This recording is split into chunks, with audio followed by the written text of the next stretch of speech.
밖에서 사 먹지 않고 집에서 해 먹을 수 있는 요리의 장점은 내 기준에 맞출 수 있다는 거죠. 흔하디 흔한 시저 샐러드지만 집에서 만들면 느낌이 굉장히 다릅니다. 식사 대용으로 가능할 만큼 든든합니다. 올드스쿨 치킨 시저. 크루통 같은 경우는 슈퍼마켓에서 뭐 사셔도 되는데 집에 그냥 남는 빵 있으면 이런 거 그냥 쓰시면 돼요. 그냥 지난번에 슈림프 토스트 만들고 남은 빵인데 그냥 요거 이렇게 잘라갖고 크루통 만들면 되죠. 슈퍼마켓이나 레스토랑 가서 이제 먹을 때 보는 이제 크루통 사이즈 있죠? 그런 이런 큐브로 그냥 잘라주시면 돼요. 뭐 대단한 뭐 그게 있는 것도 아니고 이 정도로 그냥 잘라주신 다음에 이제 볼에다가 이렇게 옮겨 담아주신 다음에 올리브 오일을 조금 이렇게 뿌려주시고요. 소금 간을 이렇게 해주신 다음에 이렇게 섞어주시면 됩니다. 그 다음에 이걸 트레이에 이렇게 잘 펼쳐주신 다음에 얘를 이제 오븐에서 구워주면 끝나는 거죠.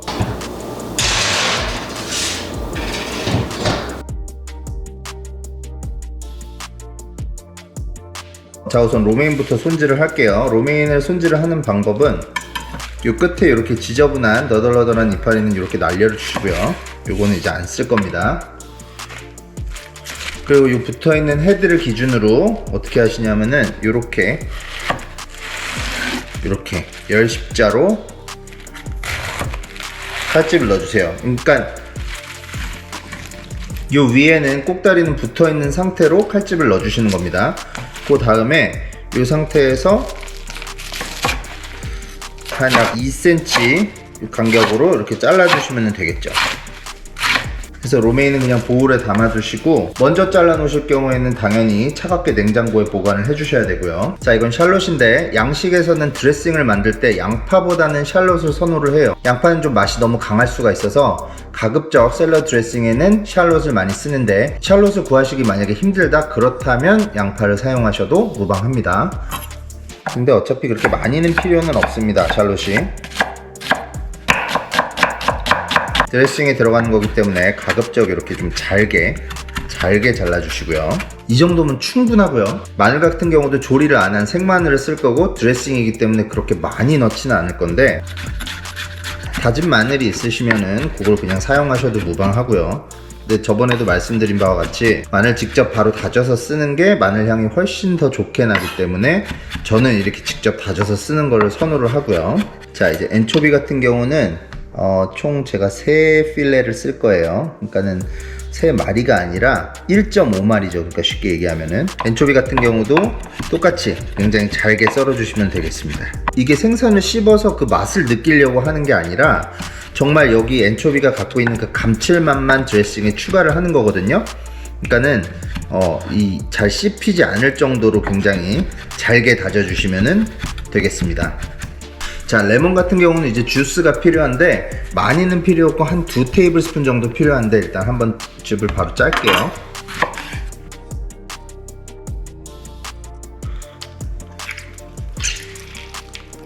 레몬 주스는 총 2테이블스푼이 필요한데 짜보니까 한 3테이블스푼 정도 나왔어요. 그거 좀 이제 참고하셔서 레몬 준비하시고요. 그리고 시저 샐러드라고 하면은 아무래도 그릴 치킨이 어울리기 때문에 저는 이제 닭가슴살을 준비를 했고요. 얘를 이제 통으로 팬에서만 구우면은 너무 두꺼워갖고 잘 안 익기 때문에 얘를 일단 좀 가볍게 반으로 이렇게 나눠서 오프닝을 좀 해주겠습니다.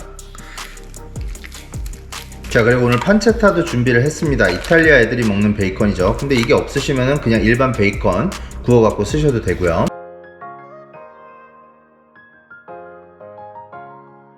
자, 오늘은 시저 샐러드를 만들 건데 시저 샐러드라고 하면 굉장히 흔하디 흔한 샐러드 중에 하나죠. 뭐 슈퍼마켓에서 드레싱을 사다 그냥 믹스해서 드셔도 될 정도의 대중성이 있는 메뉴긴 한데 오늘은 그 시저 샐러드를 처음부터 끝까지 정석대로 보여드리도록 하겠습니다. 오늘 식재료들을 이렇게 보니까 제가 지금까지 말씀을 안 드리거나 뭐 특별한 식재료는 없는 것 같아요. 뭐 이 중에서 딱 한 가지 눈에 띄는 게 있다면 요 엔초비입니다. 엔초비는 이제 한국말로는 멸치죠. 멸치인데 요거를 양식에서 특히 이탈리아나 스페인 요리에서 어떻게 사용을 하냐 하면은 소금에 절여서 올리브유에 담궈져 있는 이런 형태의 멸치를 엔초비라고 얘기를 하고요. 멸치가 뭐 흔하디 흔하지만 요걸 만드는 방법은 꽤나 까다롭습니다. 멸치를 일단 어획을 한 다음에 머리와 내장을 분리를 해내고 그리고 멸치 자체를 3개월에서 10개월 정도 염장을 합니다. 멸치 색깔이 원래 안쪽에 살은 하얀데 염장을 하면서 생선 내부에 있던 그 기름기가 산화가 되면서 되면서 색깔이 이렇게 갈색으로 변하게 되어 있고요. 염장이 다 된 멸치는 가져다가 이렇게 필레를 포를 뜹니다. 포를 떠서 얘를 이제 병에 담은 다음에 그 위에 올리브유를 채우고 이 실링을 하면은 이제 요런 엔초비 제품이 나오게 되는데요. 이 서양 문화권에서는 사실 엔초비가 굉장히 호불호가 갈리는 편인데, 첫 번째로는 맛이 굉장히 짜고, 그리고 멸치의 그 비린 맛이 남아있기 때문에 아무래도 입맛에 좀 맞지 않는 경우가 덜어 있고요. 그렇지만 한국 사람들처럼 어릴 때부터 뭐 멸치 액젓이라든지 젓갈이라든지 이런 거에 많이 노출이 되어 있는 사람들은 그렇게 크게 거부감을 보일 정도의 비린 맛은 안 납니다. 맛이 굉장히 강하기 때문에 잘못 사용하면 좀 해가 될 수 있지만, 적정량을 조화가 좋은 식재료들과 사용을 했을 때는 그 감칠맛을 굉장히 돋궈주는 효과가 있는 식재료고요. 그럼 오늘 샐러드 드레싱에 도대체 왜 이 멸치를 넣는 거냐라고 생각을 하실 수도 있는데, 오늘 드레싱에 들어갈 마늘, 샬롯, 레몬 이런 애들이랑 식재료가 궁합이 굉장히 좋기 때문에 요걸 드레싱에 꼭 넣어주시기를 제가 적극 추천을 드리고요. 동네 슈퍼 같은 데서는 사실 찾기가 어렵고 인터넷에서 구매를 하시면은 쉽게 찾으실 수 있을 겁니다. 자, 그럼 뭐 더 길게 얘기할 거 없이 오늘 어떤 요리가 나올지 한번 보시겠습니다.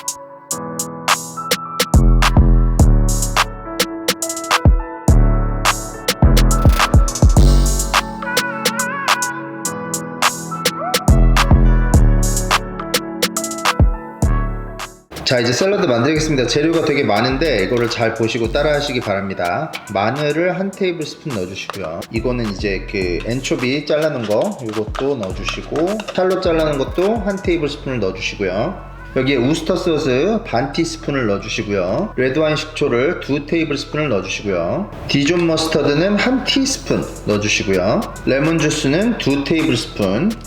여기에 달걀 노른자 분리해 놓은 거 요거를 노른자만 넣어주시고요. 얘네 이제 뭉개입니다. 같이. 요거는 올리브유랑 포도씨유랑 합쳐 놓은 건데, 요거를 위에서부터 천천히 부어서 계속 저어주시면서 올리브유를 위에서 이렇게 부어주시면 되겠습니다. 슈퍼마켓에서 사는 그런 하얀 드레싱이랑은 좀 다르죠. 그래서 요거를 맛을 보고요, 소금이랑 후추로 간을 해주시고요. 그래서 한번 다시 이렇게 섞어주시면 되겠습니다. 아까 잘라놓은 로메인을 이제 여기다가 섞어주시면 되겠습니다.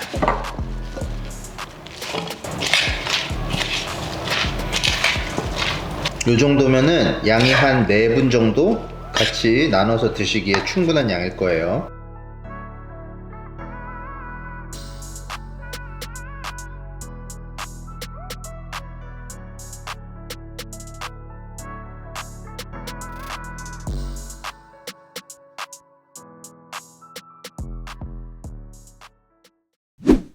자, 이제 다 됐는데 제가 한번 맛을 보고 평가를 해보도록 하겠습니다. 자, 이제 생긴 거는 비주얼은 보시면 이렇습니다. 아주 먹음직스럽게 고기도 많고 야채도 같이 있는, 이게 시저 샐러드가 사실 살 빼려고 하시는 분한테는 굉장히 비추어요. 이거 치즈도 들어가고 드레싱에도 기름이 많이 들어가기 때문에 웬만하면 다이어트 하시는 분들은 이런 시저 샐러드 같은 거는 피하시는 게 좋겠고요. 샐러드 반 고기 반, 뭐 그렇죠?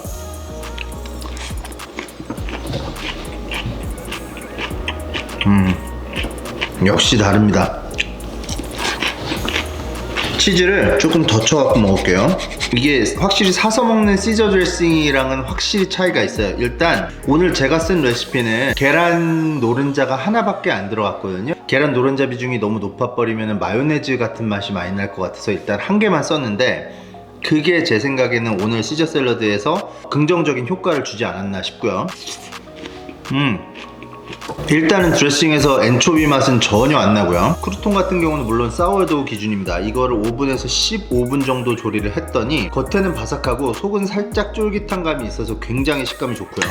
모르겠어요. 이건 개인적으로 소금 간을 어떻게 하시느냐에 따라 다른데, 샐러드 드레싱을 딱 드셔보시면 이게 굉장히 맛이 좀 심심하네 라고 생각하실 수도 있는데, 개별적인 아이템들이 다 소금간이 돼 있어서 크루통도 그렇고 치킨도 그렇고 판체타 치즈 다 이렇게 짠 거기 때문에 같이 걔네들이 섞여지니까 전혀 드레싱이 이렇게 심심하다는 생각은 안 들고 딱 간이 좋네요.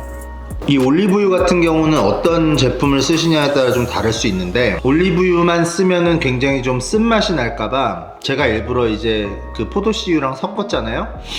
그것도 올리브유 향이 안 나는 게 아니라 뒤에 은은하게 있으면서 쓴맛은 안 나는, 그러니까 밸런스가 굉장히 잘 맞춰진 그런 오일 베이스라고 할 수 있겠고요. 이런 거 이제 누구 식사를 초대를 해서 하나를 만들어 놓고 같이 이렇게 쉐어할 수 있는 그런 메뉴로도 좋겠고요. 아니면 혼자서 요거를 이제 식사 대용으로 두셔도 그래도 될 만큼 굉장히 좀 든든한 편입니다. 뭐 언제나 말씀드리지만 뭐 요거 지금 당장 레스토랑에서 팔아도 될 정도, 그 정도 퀄리티가 나옵니다. 영상 업로드를 기다려주시는 분들이 많은데 제가 근무하는 레스토랑이 너무 바빠서 좀 많이 지연이 됐네요. 죄송하다는 말씀을 드리고요. 아직 구독을 하지 않고 영상을 보신 분들, 영상 마음에 드셨다면 구독, 좋아요 잊지 마시고요. 전 다음 시간에 또 좋은 레시피로 찾아뵙겠습니다. 감사합니다.